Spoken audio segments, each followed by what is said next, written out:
It was our spot, tucked in the corner of that cozy little café, where the smell of cinnamon clung to the air and the waitress knew our names. Claire and I had met there every week for years. No matter what was going on, we always made time. So I ordered her usual too, just in case she showed up late. Then my phone buzzed. Caught up with work? Rain check? That was it. No smiley face. No, I'll make it up to you. Just cold. Distant. Something felt off, but I shrugged it away. She was probably just stressed. We all get busy, right? Later that day, I grabbed Ethan's tablet to finally buy that vintage cookbook I'd been eyeing for weeks. He'd left it on the couch, open. I wasn't snooping. I had no reason to. But as I was typing in the search bar, a message popped up. Claire's name. I didn't mean to click it. It just happened. And what I saw made my stomach turn. Flirty messages, emoji-filled innuendos, and then the photo. Her. Like that. Sent to him. My hands went numb. I wanted to unsee it, to rewind time, to tell myself it was some kind of twisted prank. But I couldn't. I sat there, the tablet still glowing in my lap, as everything I knew started to crumble. My best friend. My boyfriend. The two people I trusted most. And they were doing this behind my back. I didn't scream. I didn't throw anything. I just cried. The quiet kind of crying, the kind that makes you feel like you're disappearing. But when the sun rose the next morning, something in me had shifted. I looked at my reflection, puffy eyes and all, and I knew what I had to do. They had broken something in me, but they had no idea what I was about to rebuild in return. You know what's strange? The hardest part wasn't the betrayal itself. It was the silence that came after. The way I sat at the edge of my bed, wrapped in a blanket that still smelled like him, wondering how long it had been going on. Was it one night? A month? Did they laugh about me when I wasn't around? Every memory twisted into something ugly. Our late-night talks, the sleepovers with Claire, the times I'd gush about Ethan while she smiled and nodded. God, she must have been smiling for all the wrong reasons. I thought about texting her. I thought about texting him, just to say, I know. But something held me back. Pride, maybe, or clarity. The kind that comes when you're finally too hurt to keep begging for answers. Because deep down, I already knew the truth. They didn't make a mistake. They made a choice. And now, it was my turn. I wasn't going to be the sad, broken woman in their story. I was going to rewrite it, my way. I got out of bed, washed my face, and made a cup of coffee with hands that barely stopped shaking. The smell grounded me. Bitter, familiar. And as I sipped it, an idea began to form. Sharp, quiet, and cold. Not the kind of revenge that screams, the kind that smiles. I wouldn't confront them. Not yet. Let them stay comfortable in their little secret. Let them believe I was still in the dark. Because something was shifting in me. Something dangerous. Something powerful. And I knew just where I'd start. I started watching them, not in a creepy, obsessive way, more like observing, listening. Ethan would come home, kiss me on the forehead like nothing had changed, toss his keys on the table, ask about dinner. Claire still texted sometimes, asking if I wanted to catch up, like nothing had happened. It made my skin crawl. But I smiled, played along. I answered just enough to keep up the illusion. They had no idea I was already 3 steps ahead of them. The thing is, I didn't want to just hurt them. I wanted them to feel it, the way I had. I wanted the lie to explode right in front of them. Not in anger, but in elegance. No shouting, no ugly scenes. Just the kind of blow that lands with a smile. And for that, I needed patience, timing, and someone who could help me stir the pot. Someone close enough to make it personal. That's when I remembered Julian. Ethan's younger brother, the golden child, quiet, kind, charming in that effortless way that made people lean in when he spoke. We'd always gotten along, but I never gave it much thought.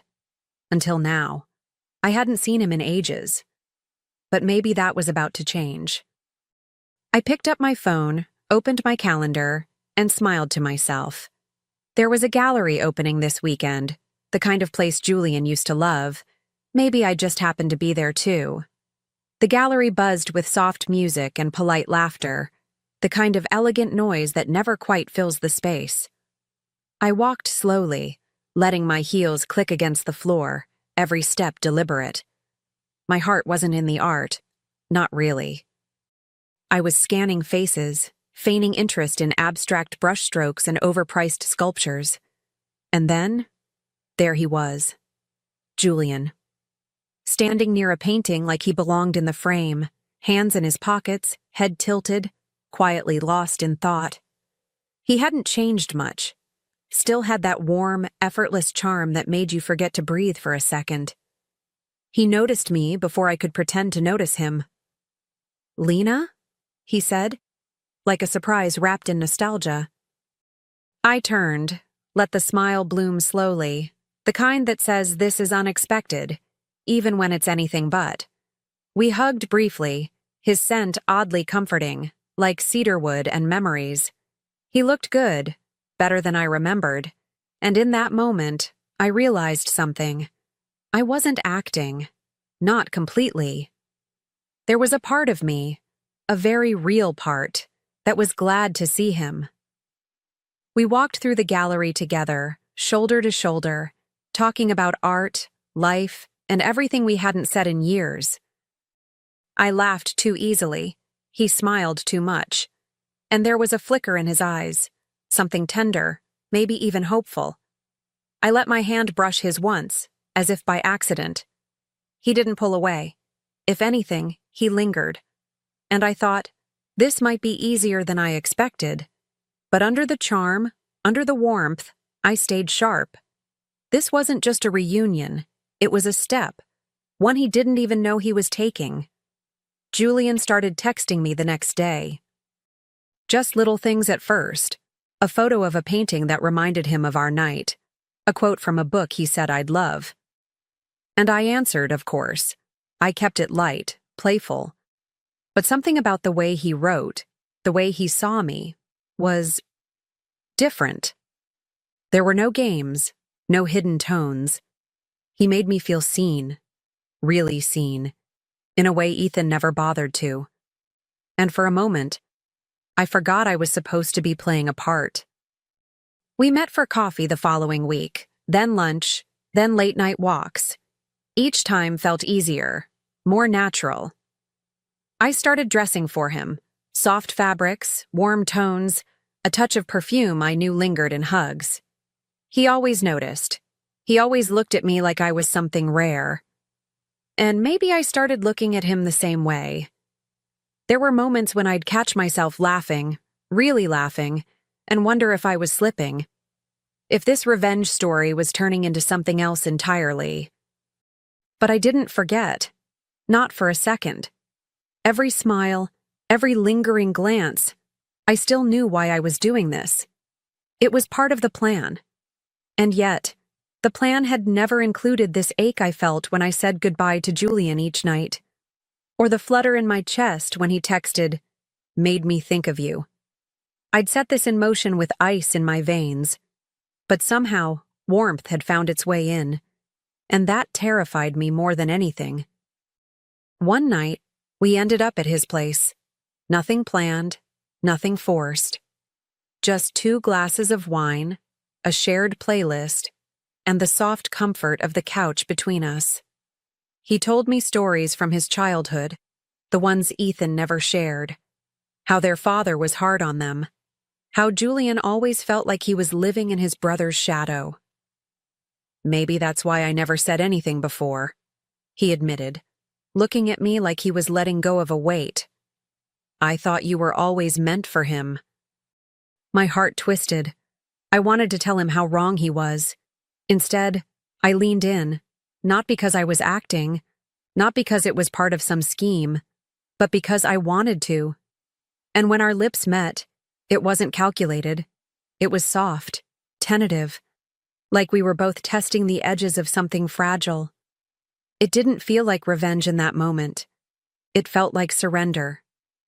And when I laid my head on his chest afterward, listening to the steady rhythm of his heart, I knew I was in trouble. Deep trouble. But I didn't stop. I couldn't. Julian was everything Ethan wasn't. Thoughtful, honest, present. He looked at me like I was the only woman in the world. And for once, I let myself believe it. Still, late at night, when I was alone again, I'd stare at my reflection and whisper, "Don't forget." Because no matter how sweet Julian tasted, the bitterness of betrayal still lingered. And soon, everything would come to light, on a night they'd never forget. Julian had this way of making everything feel easy, effortless. The kind of man who opens the car door without making it a show, who remembers your favorite wine, who actually listens. We fell into rhythm quickly. Weekend trips, late-night takeout, quiet mornings tangled in sheets and sunlight. I knew I was supposed to be cautious, to keep my walls up. But they crumbled, piece by piece, every time he looked at me like I was worth the wait. And maybe I started believing him. We spent a weekend in the mountains, just the two of us. No distractions, no timelines, just fresh air and soft laughter. That last night he made dinner at the cabin. Candles, music, everything warm and intimate. I didn't suspect a thing. Not until he reached into his pocket with that shaky breath and pulled out a velvet box. My heart stopped. "Lena," he said, voice thick, eyes bright. "I don't want to imagine life without you. Will you marry me?" For a second, the world fell completely silent. I should have said no, or at least hesitated longer. But in that moment, I didn't see Ethan. I didn't see Claire. I saw Julian, real, open, waiting. Then, like lightning, it all rushed back. The photo, the betrayal, the silence that followed. I looked him in the eye and said yes, not out of pity, not out of guilt, but because this was the moment, the one I'd been building toward, and the timing couldn't be more perfect. Julian kissed me like he'd just won the lottery, like I was some rare gift he never expected to hold. And for a moment, I let myself melt into it, into the way his hands trembled slightly as he held my face, into the quiet gasp he made when I said yes. It was pure. It was honest. And it wasn't his fault that my heart was still carrying scars he didn't put there. But as he held me close that night, his breath warm against my skin, I couldn't help but feel it. That sharp edge inside me. The one that hadn't dulled. Not yet. A few days later, his parents invited us to a family dinner. A small celebration. Casual. Just the family. I knew what that meant. Ethan would be there. Claire, too, probably clinging to some desperate excuse for proximity. "She's still friends with the family," Julian had said once, not realizing how those words burned. But I smiled and said yes, because of course I did. It was almost poetic, really. The timing, the symmetry. The trap was setting itself. The night before the dinner, I stood in front of the mirror, staring at the ring on my finger. It sparkled, a soft, romantic stone, probably chosen with care. It wasn't just a symbol of love. For me, it was armor, a statement, a reckoning. I practiced my smile, the one that would disarm and devastate. The one that would look Claire dead in the eye and ask nothing out loud, but say everything she needed to hear. I wasn't nervous. I was ready. I chose my dress carefully. Soft cream silk, simple but striking. Not loud, not flashy. Just enough to say, "I belong here, and I'm not the woman you left behind."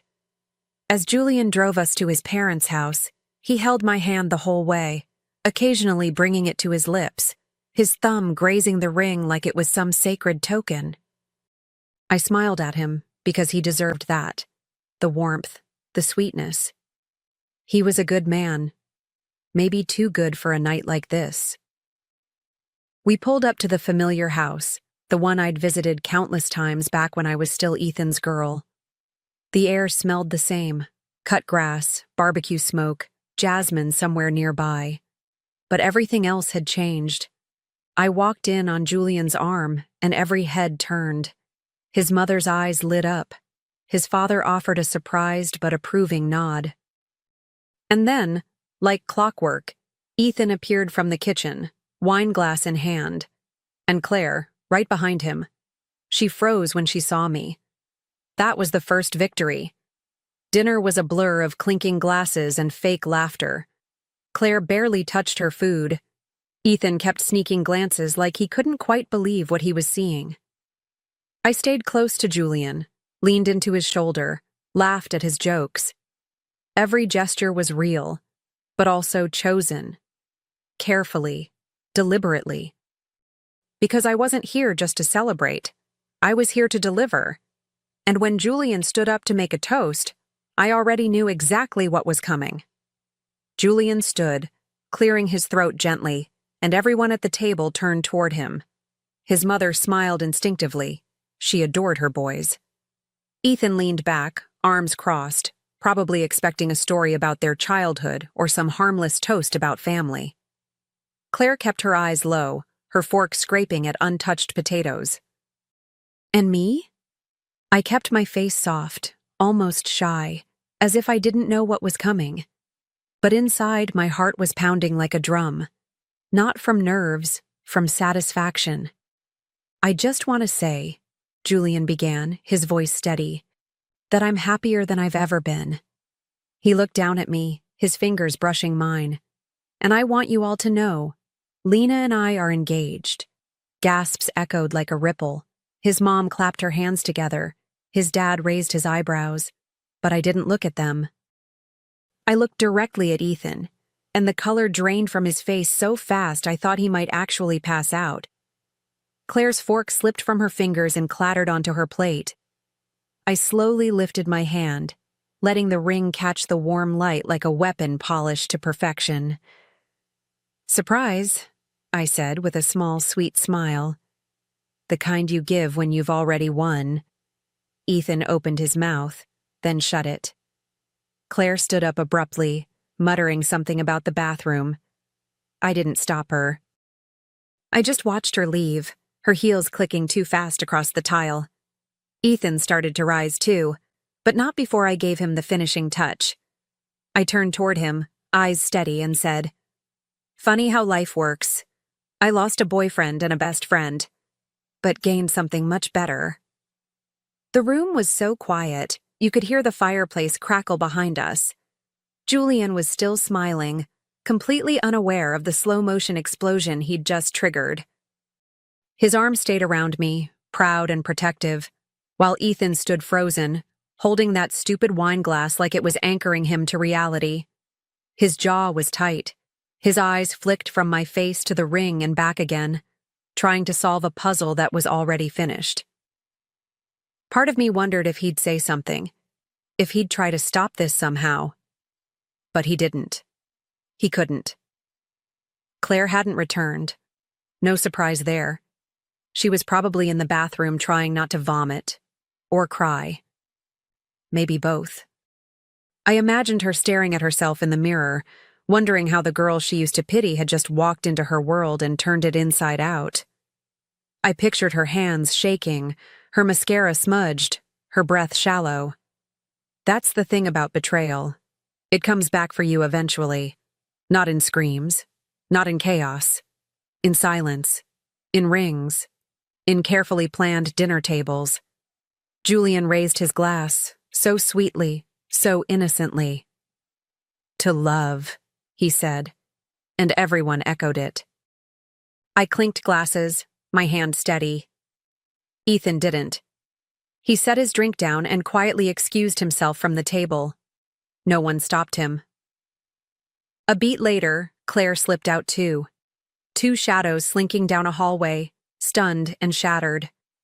I took another sip of wine, breathing in the moment, letting it settle in my bones. This wasn't anger. This wasn't revenge. This was justice. Served at 7 p.m., medium rare, with Pinot Noir. After they left the room, the energy slowly returned. Polite laughter, small talk, compliments on the roast. But I stayed still, watching the hallway they'd disappeared into. I wondered if they were arguing, whispering, blaming each other. Ethan probably denying everything, Claire spiraling, both of them realizing, too late, that they'd been outplayed by the one they underestimated most. I didn't need to hear it to know. That kind of panic has a presence, even behind closed doors. Julian leaned into me, kissed my cheek, and whispered, "You okay?" My heart pulled a little at that. He was so genuine, so untouched by all the mess beneath the surface. I nodded, resting my head lightly on his shoulder. "Never better," I said. And in that moment, it wasn't even a lie. Because for the first time in a long time, I felt in control. Not just surviving, not just pretending, actually steering the wheel. And the look on Ethan's face, worth every second. When dinner ended, we said our goodbyes, exchanged hugs, posed for a photo his mother insisted on taking. I smiled like a woman in love. I held Julian's hand like I meant it. And maybe, somewhere deep down, I did. But as we drove home, his fingers laced through mine. One thought echoed louder than the rest. This wasn't the end. Not yet. The whispers were just beginning. And tomorrow, the storm would spread. By the next morning, it had already begun. The calls. The whispers. The "did you hear?" and the "you're not going to believe this." I didn't even have to say a word. That dinner had done all the talking. Words spread like perfume on silk. Slow, subtle, impossible to ignore. And just like that, Claire wasn't invited to brunches anymore. Her comments on family group chats went unanswered. People didn't pick sides out loud, but you could feel it. Her name became a pause in the conversation. A stain no one wanted to touch. Ethan tried to reach me 2 days later. A text, just one line. "Can we talk?" I didn't answer, not because I didn't have anything to say, but because silence was louder. He followed up with a voicemail. His voice cracked halfway through. He said he missed me. Said he didn't know why he did what he did. Said he was confused. I listened to the whole thing, standing in the kitchen with a cup of tea, letting his voice echo through the tiles and stainless steel. Then I deleted it. I didn't need closure. I needed distance. Julian, on the other hand, was glowing, planning engagement photos, asking about venues, telling his friends how lucky he felt. And here's the strange part. I wasn't faking my smile as much anymore. He had a way of making everything lighter, easier, like I could actually have a different ending than the one I'd been dragging behind me. But even as we talked about flowers and playlists, I kept the truth tucked quietly in the back of my mind. This may have started with revenge, but what came next? That was entirely up to me. Claire didn't reach out. Not once. Not even to defend herself. I half expected some dramatic message, an apology, a confession, maybe even denial. But nothing came. Just silence. That told me everything I needed to know. She wasn't sorry. She was caught. And now that her mask had slipped, she had no idea how to face me without the fake sweetness she used to hide behind. I imagined her pacing around her apartment, reliving every message she ever sent Ethan, wondering who else had seen the photo. That kind of fear sticks. Ethan, though? He kept trying. A few more texts. A long email I didn't finish reading. He even showed up once, outside my building. He didn't come in, just stood there, staring up at my window like a ghost from another life. I watched him from behind the curtain, heart steady, eyes dry. The man I once loved was now a stranger, and I didn't owe that stranger a damn thing. Let him stand in the cold. Let him wonder how everything slipped through his fingers. Julian knew none of this. He was busy making guest lists, calling caterers, asking me if I liked ivory or blush for table linens. Part of me felt guilty. But the other part? The part that had been betrayed, humiliated, replaced? That part felt powerful. I wasn't pretending anymore. I was choosing. Every day, choosing how far this would go. Choosing what kind of ending this story would have. Because the truth is, I wasn't just healing, I was evolving. And I wasn't finished yet. A few weeks later, I stood in front of my mirror again. The same one where I'd first stared at my broken reflection and whispered, "No more crying."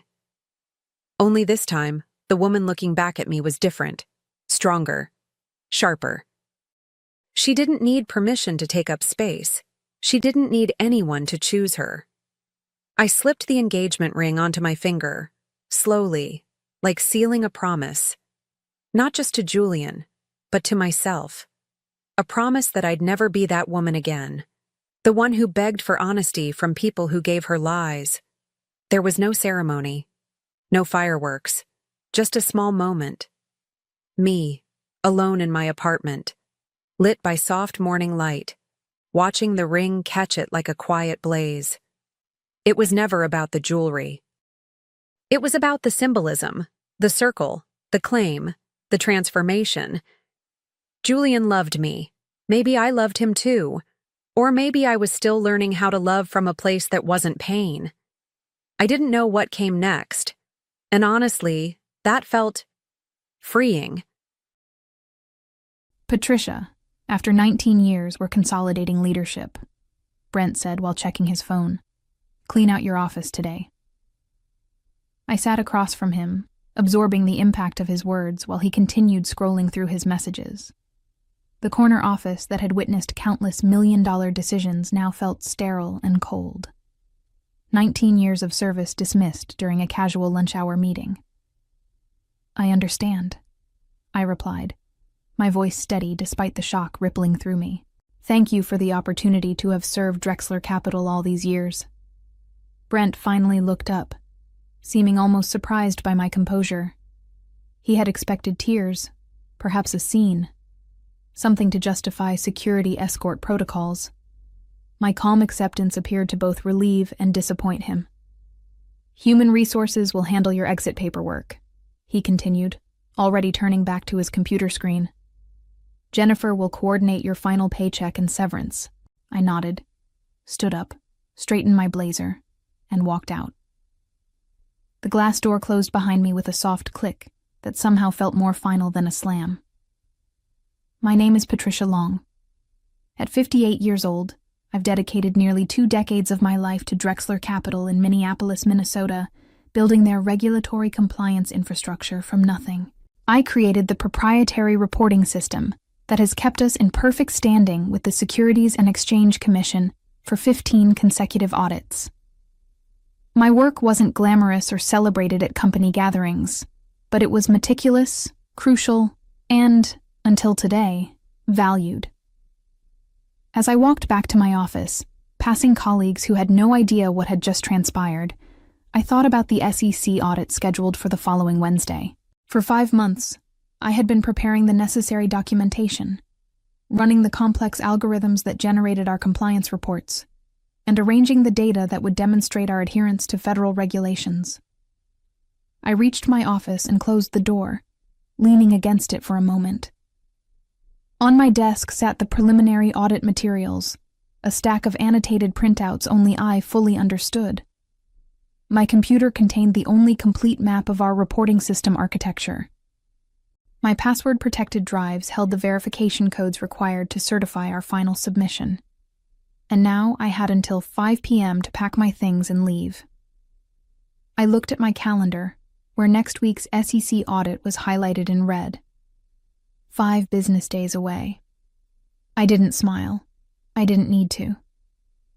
The timer had already started counting down, and Brent had just cut the only wire that could disarm it. I first joined Drexler Capital in 2004 when it was still a mid-sized investment firm with ambitious growth plans. I had spent the previous decade building regulatory systems for banks, and Drexler needed someone who could establish a robust compliance framework to support their expansion. "We need someone who understands where the industry is going," Harold Drexler, the founder, had told me during my interview. "Someone who can build us a system that will grow with us." Harold was a visionary who understood that proper compliance wasn't just a regulatory obligation, but a competitive advantage. Under his leadership, I designed a proprietary reporting system that anticipated regulatory changes years before they were implemented. When the 2008 financial crisis hit and new regulations poured forth, Drexler Capital was prepared while competitors scrambled. "That's why I hired you, Patricia," Harold had said, clapping me on the shoulder after we sailed through our first post-crisis audit. "Because you see around corners." For years, I had worked 60-hour weeks, continuously updating and refining the system. I trained staff, documented processes, and personally handled the critical verification steps that required my specialized credentials. When Harold retired 5 years ago, passing leadership to his son-in-law Brent Covington, I had hoped my contributions would continue to be recognized. But Brent was different. He saw compliance as a cost center rather than insurance against catastrophe. In quarterly meetings, he would glance at his watch while I explained system updates. During budget discussions, he questioned the resources allocated to my department. Gradually, my team shrank from 12 specialists to just 4, with most of the institutional knowledge concentrated in my head by necessity. "We need to run lean," Brent would say. "The market rewards efficiency." What he never understood was that my department's efficiency came from expertise, not headcount. I had designed the system to require minimal personnel, but those who operated it needed specialized knowledge that took years to develop. Last month, during our preparation for the upcoming SEC audit, I had requested a meeting with Brent to discuss succession planning. At 58, I wasn't planning immediate retirement, but I wanted to ensure continuity. "We should establish a knowledge transfer process," I had explained. "The reporting system requires specific expertise that currently resides primarily with me." Brent had nodded, made a note, and promised to follow up. That follow-up, apparently, was today's dismissal. As I began packing my personal items, I glanced at the photos on my desk. My husband Thomas, our daughter Elaine, our golden retriever Max. They would understand. They had seen the changing culture at Drexler firsthand through years of company events that gradually became more ostentatious and less substantial. By 3 p.m., I had filled 2 boxes with personal belongings.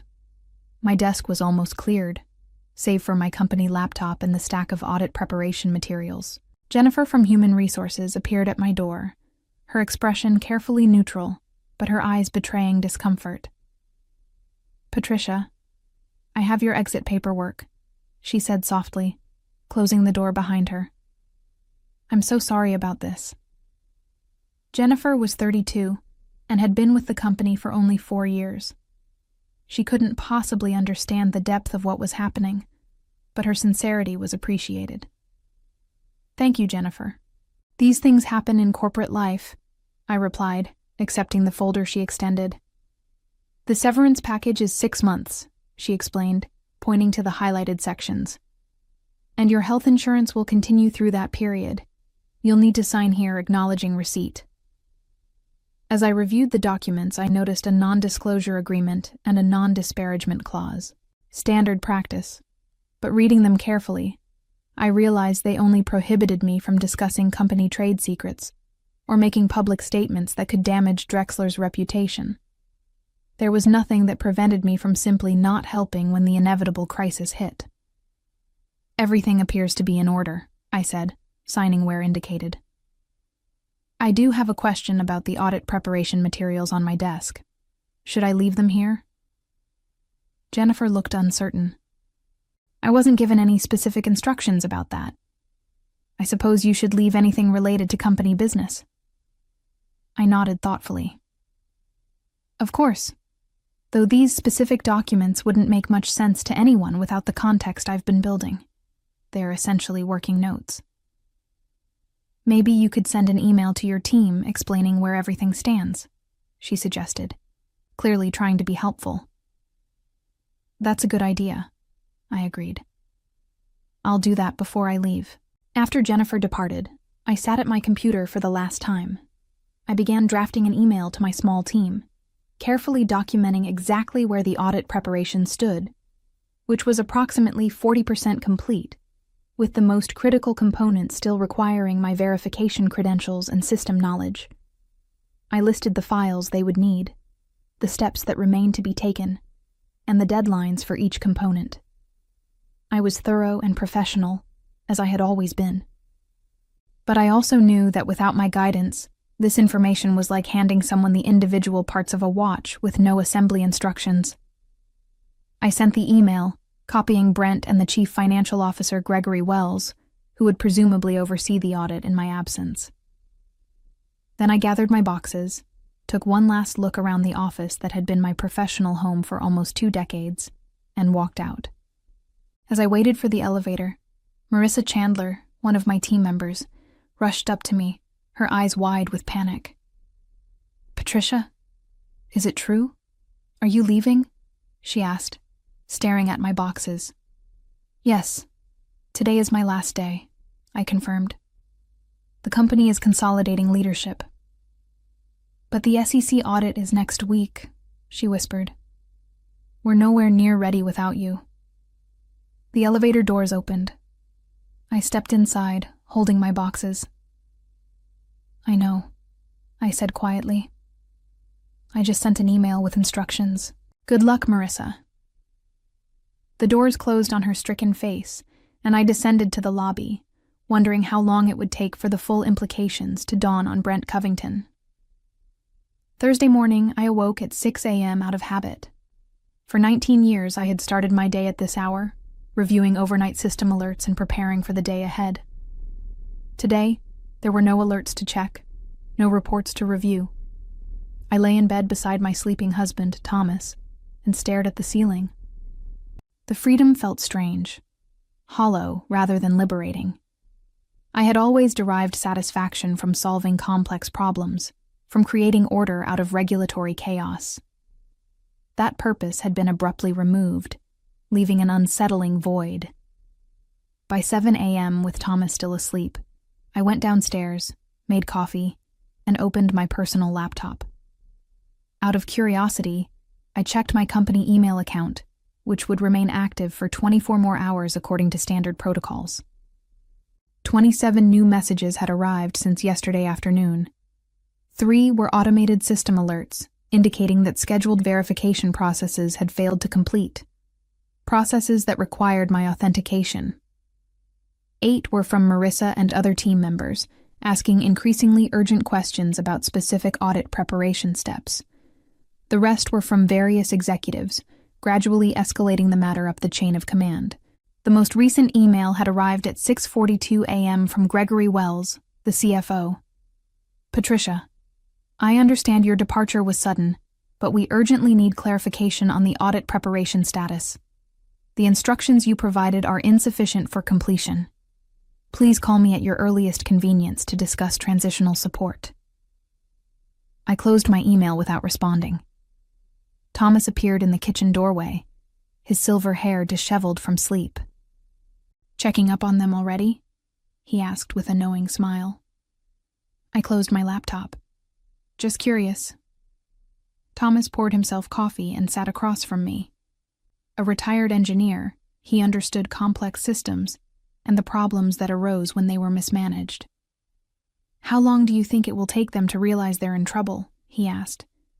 "By tomorrow afternoon, they'll understand the magnitude of the problem," I replied. "The system will lock them out of critical functions when verification windows expire. Gregory is smart enough to recognize the implications, even if Brent isn't." "And what will you do when they call?" I considered the question carefully. I'm not obligated to provide free consulting after being dismissed. If they want my help, they'll need to make it worth my while. Thomas nodded. 19 years of loyalty deserved better than a lunch-hour dismissal. By noon, my company phone began ringing. I recognized Gregory's number but let it go to voicemail. 3 more calls followed over the next 2 hours, along with text messages requesting urgent contact. At 4 p.m., I received a call from a number I didn't recognize. Curious, I answered. Patricia Long speaking. Ms. Long, this is Alan Westbrook from Kestrel Investment Group, said a composed male voice. I hope I'm not intruding, but I heard about your departure from Drexler Capital. I'd be interested in discussing potential opportunities with our firm if you're open to conversation. Kestrel was Drexler's main competitor in Minneapolis, a larger and more established firm with an impeccable reputation. I had crossed paths with Alan at industry events but never engaged in substantive conversation. That's quite timely, Mr. Westbrook. I would certainly be open to discussion. Excellent. Would tomorrow morning be too soon? Say, 9 a.m. at our offices? Tomorrow at 9 works perfectly, I replied. As I ended the call, Thomas raised an eyebrow. That didn't take long. The investment community in Minneapolis is small. News travels fast. My company phone rang again. Gregory for the 5th time today. This time I decided to answer. Hello, Gregory. Patricia, thank God, he said, relief evident in his voice. We're having serious issues with the audit preparation. The system is rejecting verification codes, and no one can figure out where we stand with the documentation. Can you come in tomorrow to help us sort this out? I'm afraid I already have a commitment tomorrow morning, I replied evenly, but I would be willing to provide consulting assistance at an appropriate rate. There was a pause on the line. Consulting rate? Yes, Gregory. I'm now an independent compliance consultant. My rate is $1,200 per hour, with a minimum engagement of 20 hours. Friday morning, I arrived at Kestrel Investment Group's offices in downtown Minneapolis 15 minutes early. The reception area was elegant without being ostentatious. Leather chairs, tasteful artwork, and floor-to-ceiling windows overlooking the city. It projected exactly the image a client would want from the firm handling their investments: sophisticated, established, and disciplined. Alan Westbrook greeted me personally, extending his hand with a warm smile. In his early 60s, he possessed the confident demeanor of someone who had weathered multiple market cycles. Patricia, thank you for coming on such short notice, he said, leading me toward a conference room. I've admired your compliance infrastructure at Drexler for years. The conference room contained 3 other people: Kestrel's chief compliance officer, their head of human resources, and their general counsel. The meeting was clearly more than exploratory. We'll be direct, Ms. Long, Alan began after introductions. We know Drexler has an SEC audit scheduled for next Wednesday. We also know that you built their compliance reporting system and were solely responsible for critical verification processes. Their dismissal of you 5 days before a major audit suggests either remarkable confidence or remarkable foolishness. I maintained my professional composure. I can't comment on Drexler's internal decisions. Of course, Alan nodded. What we're interested in is your expertise. Kestrel prides itself on regulatory excellence, and we've been planning to enhance our compliance infrastructure. Your unexpected availability presents an opportunity we'd be remiss to ignore. Their offer was straightforward: a senior position heading compliance technology with a substantial salary increase over what I'd earned at Drexler, plus an attractive benefits package. They wanted me to start immediately as a consultant, transitioning to full employment after 60 days. We understand you may need time to consider, the HR director said, sliding a folder toward me with the formal offer. But we're prepared to move quickly if you're interested. I reviewed the documents thoughtfully. The position was excellent, the compensation generous, and the organizational culture seemed to value compliance appropriately. It also positioned me directly in competition with Drexler Capital. I appreciate the offer and would like to review the details more carefully, I replied. However, I'm certainly interested in principle. Alan smiled. Wonderful. Take the weekend to consider. We'd love to have you join us. When I left Kestrel's offices, I checked my phone and found 7 missed calls from Drexler Capital. 3 from Gregory, 2 from Brent himself, and 2 from unknown extensions within the company. There was also an email from Brent with the subject line, "Urgent Consulting Arrangement." I read it while waiting for my car in the parking garage. "Patricia, I understand you've offered consulting services to assist with our upcoming audit. While the rate seems excessive, we recognize the time sensitivity and are prepared to engage your services immediately. Please call me to discuss details." Brent. Just as I finished reading, my phone rang again. Gregory. "Patricia, have you considered our request?" he asked when I answered, his voice tense. "I received Brent's email acknowledging my consulting offer," I replied calmly. "But I should inform you that I've just concluded a meeting with Kestrel Investment Group about a permanent position. They've made a very attractive offer." Gregory's sharp intake of breath was audible. "Patricia, please, we're in a critical situation. The system is generating error messages we don't understand. The audit team arrives in 5 days. I'm aware of the timeline, Gregory. Brent has authorized your consulting rate. Can you start today, right now?" I paused, allowing the moment to breathe. "I have another commitment this afternoon. I could potentially begin Monday morning at 8 a.m. "Monday morning," he repeated, clearly calculating the remaining workdays before the audit. "That leaves us just Monday and Tuesday to prepare." "Yes," I replied simply. "That's correct." By Monday morning, the panic at Drexler Capital had reached fever pitch. Over the weekend, I had received 17 more calls and 15 emails, escalating in urgency. I had responded only to confirm that I would arrive at 8 a.m. Monday as agreed, with a signed consulting contract in hand. Walking into the building felt surreal. The security guard, Roberto, greeted me with confusion. "Ms. Long, I thought you left the company." "I'm here as a consultant today, Roberto," I explained, showing him the visitor pass Gregory had arranged. "Oh, I see. They've been in quite a state since Thursday. Mr. Wells was here until midnight Saturday." The elevator ride to the 14th floor was quiet. I had deliberately arrived carrying nothing but my purse and a thin portfolio containing the consulting agreement.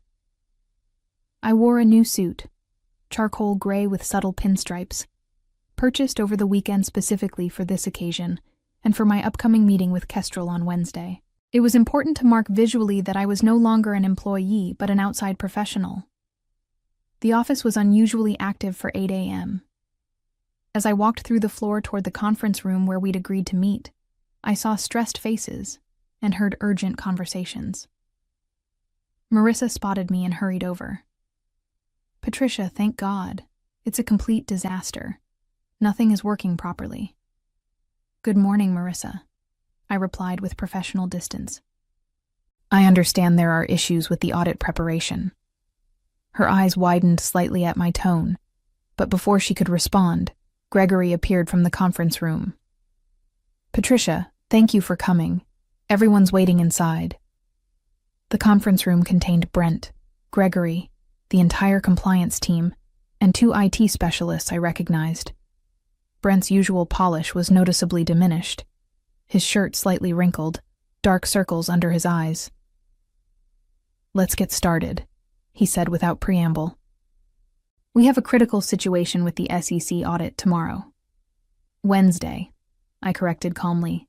"The audit is scheduled for Wednesday at 9 a.m. "Tomorrow is Tuesday," Gregory interjected.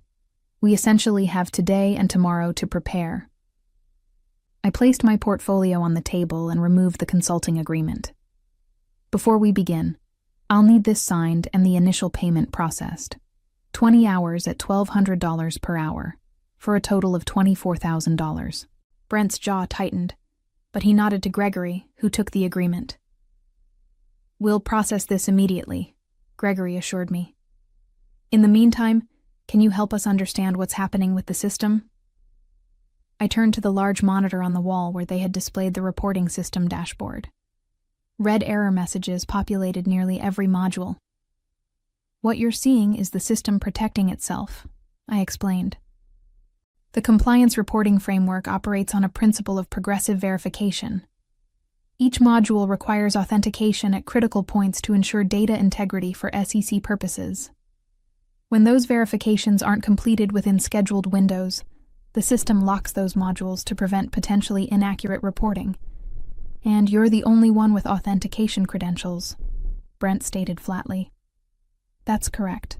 As we discussed multiple times over the years, the system was designed with segregated authentication to prevent internal manipulation of compliance data. It's actually a selling point with regulators. It demonstrates our commitment to reporting integrity. The room fell silent as the implications sank in. Without my credentials and expertise, the system would remain locked, and the SEC would arrive to find Drexler Capital unable to produce required compliance documentation. What exactly would happen if we can't provide these reports to the SEC? Asked one of the junior team members. Gregory and Brent exchanged glances. At minimum, substantial fines, Gregory answered. At worst, trading restrictions while we're investigated for compliance failures.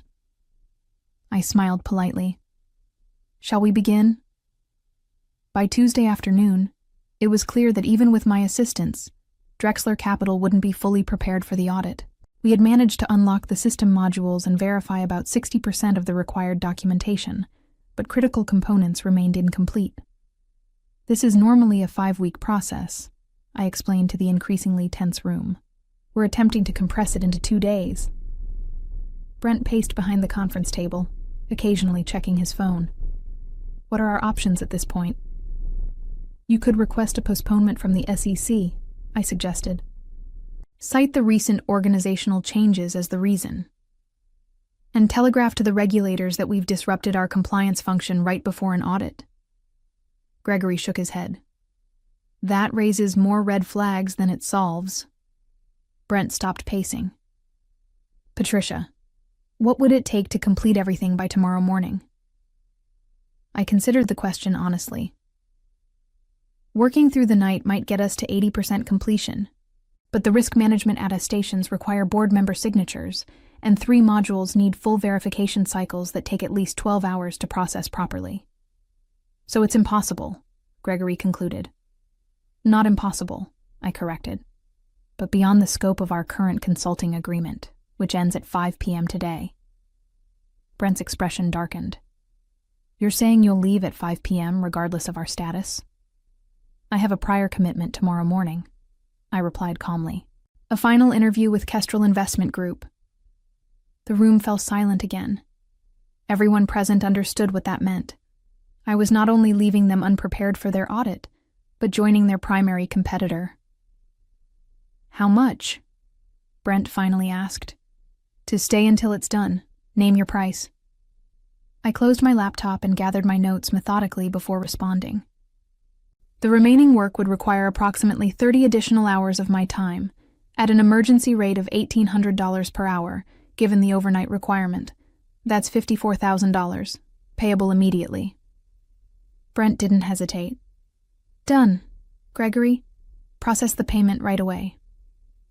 I nodded, reopening my laptop. Then I suggest everyone get comfortable. It's going to be a very long night. Wednesday morning arrived with grim faces and empty coffee cups littering the conference room.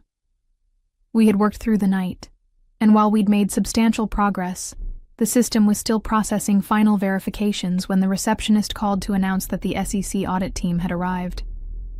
They're early, Gregory muttered, checking his watch. It's only 8:30. Stall them, Brent instructed. Offer coffee, give them the guest Wi-Fi password, whatever it takes. I watched the progress bar on the final verification module. 87% complete. At the current rate, we needed at least another 30 minutes. Should I go welcome them?